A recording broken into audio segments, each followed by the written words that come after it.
I don't need custody of these worthless kids. I'm not paying any child support either. Those were the words my husband threw at me, a man who had done nothing for our children. I spent over a decade thinking it'd be better for the kids to have a father, but I don't need a man like this anymore. And the kids respond with a smile. Okay, bye, Dad. As for our life after that, my name is Natalie, a 43-year-old stay-at-home mom. Our family consists of my husband, Rick, our 16-year-old son, Jason, and our 15-year-old daughter, Emily. I used to work before getting married, but after Jason was born, Rick asked me to quit my job and stay home to provide proper education and support for our kids. I thought Rick would be involved in parenting with such statements, but he was anything but. It's a wife's job to ensure the kids are raised well, and I have a pleasant work life. You're a stay-at-home mom, so you should do all that perfectly, he said, without lifting a finger to help. Juggling the challenges of first-time parenting and soon getting pregnant with Emily, I struggled with solo parenting while managing a household. In the midst of all this, if I neglected housework even a little, Rick would complain, so I was doing my best to keep up with it. Although Rick was disinterested in child rearing, he was persistent about his policy of ensuring a good education for the kids. I was constantly being micromanaged. I bought more books. Make sure you read over 10 a day to both kids and report back to me, he'd say, or complain about my choices like, "Why did you buy such non-educational toys? It's a waste of money." When Jason and Emily showed him their drawings, hoping for some praise, he dismissed them. Instead of wasting time on bad drawings, read a book or study your ABCs. I spent days comforting the kids from such hurts. Gradually, they stopped sharing their achievements with Rick. Even when I tried to share their daily progress, like Jason learning to swing alone, Rick never listened to me and just said, "I don't need such trivial updates. It's a waste of time." He never celebrated their birthdays or attended school events. His late-night drinking and lecturing the kids, waking them up, were frequent. With such behavior, I often thought it'd be better to divorce him. I was raised by a single mother after my parents divorced. I cherished her love and hard work. I love my mom. Yet, I knew the sadness of not having a father, which held me back from divorcing Rick. Although he didn't help with parenting or housework, he did provide financially for the kids' education. This was the only reason I thought it'd be better to have Rick around than not.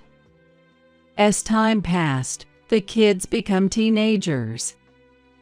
Rick's disinterest and criticism persisted. One day, Rick unusually started a conversation with Jason, asking out of the blue, "What's your rank in class?" Jason, looking annoyed, replied, "I'm third." Rick laughed mockingly and said, "You're third? What do you even do all day?" "When I was in high school, I was always at the top of my class. Aren't you embarrassed to have two people ahead of you?" He just kept making such belittling remarks. Jason quietly retreated to his room. Rick didn't just belittle Jason. When he asked Emily, "Are you planning to pursue sciences or arts in college?" and she answered, "Arts." "Why art? The future is in sciences. There's no point in pursuing art. The careers you can get into are so limited. You're not choosing arts just because you're bad at math, are you? If that's the case, you should pay back all the education money I've spent on you. He always spoke to Emily with such biased views. Emily replied, "I have something I want to do in the future," and left the room with a cold expression. The kids hated Rick for always speaking to them like this. Around this time, Rick's drinking habits worsened. He often returned home in the middle of the night, or not until the morning. One day, Jason and Emily seriously talked to me. Jason said, "Mom, why don't you divorce him? We'd be happier just the three of us." Emily added, "Yeah, we've never seen him help around the house. And he's definitely cheating. I saw his texts with another woman the other day. They were pushing for a divorce." Confused, I hesitated. "Don't talk about your father like that." And without proof of cheating, Jason interrupted, "Mom, do you think children are happier with a father? That's not the case at all. I've never felt glad that he was around since I can remember." Emily continued, "Right. He always talks about education expenses. We'd rather study hard on our own or work part-time to afford study materials than rely on his money." I was speechless. I had thought it was better to have such a father than none, but the kids preferred him gone. Emily said, "Besides, Mom, don't worry about the money. I'm fine with scholarships, but you shouldn't have to worry about money, right?" I nodded with mixed feelings. "For now, I'll think about it. You two go study in your rooms," I advised to settle the matter. I thought long and hard at that moment and decided to investigate Rick's infidelity. Weeks later, the investigation results left me speechless again. Rick had a long-term mistress and even a child with her, and he was financially supporting them. Rick always said, "I'm better at managing money," and only gave me living expenses and the kids' education fees. He claimed the rest was being saved for the kids, but likely there was no such savings. This led me to a decision. A few days later, I asked Rick for a serious talk.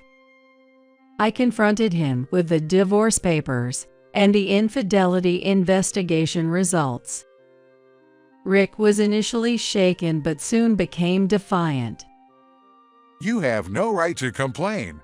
I've provided for the kids' education and living expenses. I've fulfilled my responsibilities. How will you manage the kids' college expenses if we divorce? I answered, "I'll figure it out. It's okay." Realizing my resolve, Rick said, "Then I'm going to my woman. I've done my duty, and you're divorcing me for your reasons, so I won't pay alimony or child support. You okay with that?" He thought I'd panic. "You cheated, so it's not just my decision. But fine, I don't need anything if I can just divorce you." "Jason, Emily, are you ready?" I called out, and the kids came out with big bags. Emily cheerfully said, "All set." Rick was initially stunned, then became angry. "I'll take custody, of course," I declared. Rick yelled, "Of course, these worthless, ungrateful kids. I've spent money on them, and Jason can only manage third in his class, and Emily wants to go into arts. I don't want custody of these failures." He probably expected us to beg for his help or money. Jason coldly said, "Dad, I guess I should thank you for everything so far," and bowed his head. Emily waved, "Bye, Dad. Take care," contrasting Jason's demeanor. We left the house with the three of us. As we were leaving, Rick yelled, "You're acting tough now, but don't come crawling back when you're broke. You'll be living in poverty." Months later, Rick sent a message saying he was living happily with his mistress and child and wouldn't give us a dime. I quietly deleted his contact. 10 years have passed since then. I was about to go for a walk in my favorite dress I recently bought, along with my dog I got a few years ago. Then I saw Rick, emaciated and in tattered clothes, at the doorstep. I stepped back in shock. Rick muttered, "Living in such a mansion. The detective's investigation was true. I couldn't believe you were living so well, and had to see for myself." Furthermore, Rick, with bloodshot eyes, said to me, "You were just a stay-at-home mom until our divorce. There's no way you could have a job that pays enough for such a luxurious lifestyle. Where did you get the money? Did you commit a crime? Did you win the lottery?" I didn't want to let him in, but to avoid a scene at the gate, I reluctantly allowed Rick into the house. Then, as Rick asked me about what happened after our divorce, I calmly explained. Rick had mocked Jason for only being third in his class, but at that time, Jason was in a pre-med program. And being third in such a competitive class was an incredible achievement. As Rick wasn't interested in the kids, he didn't even know this, and ridiculed him based on rank alone. Jason later got into medical school and is now working as a doctor. As for my daughter Emily, inspired by a drama she watched as a child, she always wanted to be a lawyer. She was good at both science and art subjects, but chose arts to go into law school. Emily also successfully got into law school and is now working busily as a lawyer. Both of them are still unmarried and living with me. They always put a lot of money into our home, saying we're grateful for the care you've given us. Hearing this, Rick trembled.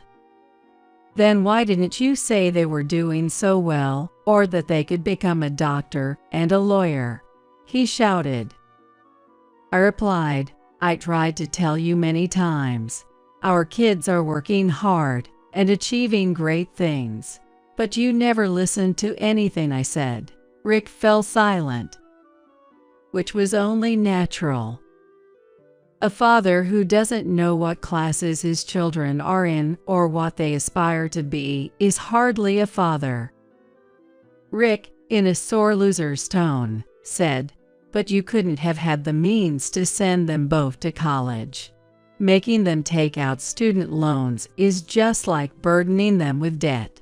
You failed as a mother. Student loans aren't as bad as you think. Anyway, I didn't use them for either of them." At that, Rick's eyes widened in disbelief. "That's impossible. You weren't working while the kids were in high school," he yelled. I explained the reason. "I've always loved drawing and illustrating. When I was working, and even after getting married, I could only draw as a hobby. Drawing with the kids was my most relaxing time, but Rick ridiculed and stopped me from even doing that. When the kids were in middle school, I started posting my art and illustrations on social media. It was because I was inspired by other artists. Unexpectedly, a publisher approached me for illustrating a children's book. This led to more work in illustrating and creating comics.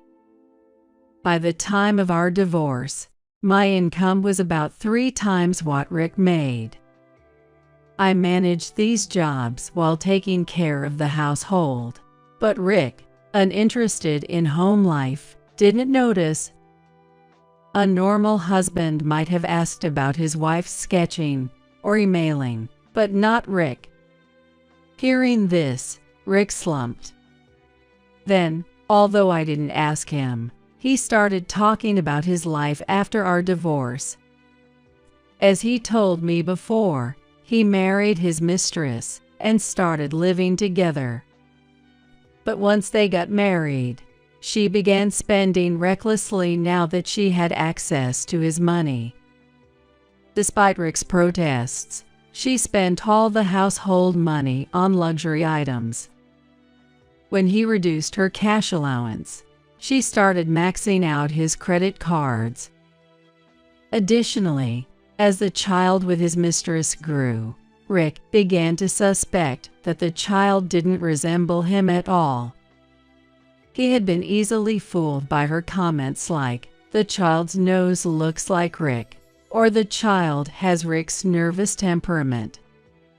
I was shocked that he believed for 10 years based on those words alone, but I just listened quietly. Recently, a DNA test revealed that the child was not Rick's, and they are now in a big fight. Rick has been working tirelessly to pay off the debts incurred by his wife and doing household chores, as his wife does nothing. Moreover, their 2 children are willful and disobedient, often getting into trouble, and Rick frequently has to apologize to others on their behalf. As he shared this, Rick began to cry. When I lived with you guys, things were good. Shirts were always neatly ironed. The food was delicious, and the kids were well behaved. Natalie, please give me another chance. He begged selfishly. Of course I refused and asked him to leave. However, Rick didn't leave and kept insisting on a second chance and to live in our house. As I was at my wit's end, Jason and Emily, who had been listening in the next room, came in. Upon seeing them, Rick exclaimed, "Oh, Jason, Emily, you've grown so much. I hear you're a doctor and a lawyer now. It's all thanks to the education I paid for, right? Convince your mother for me."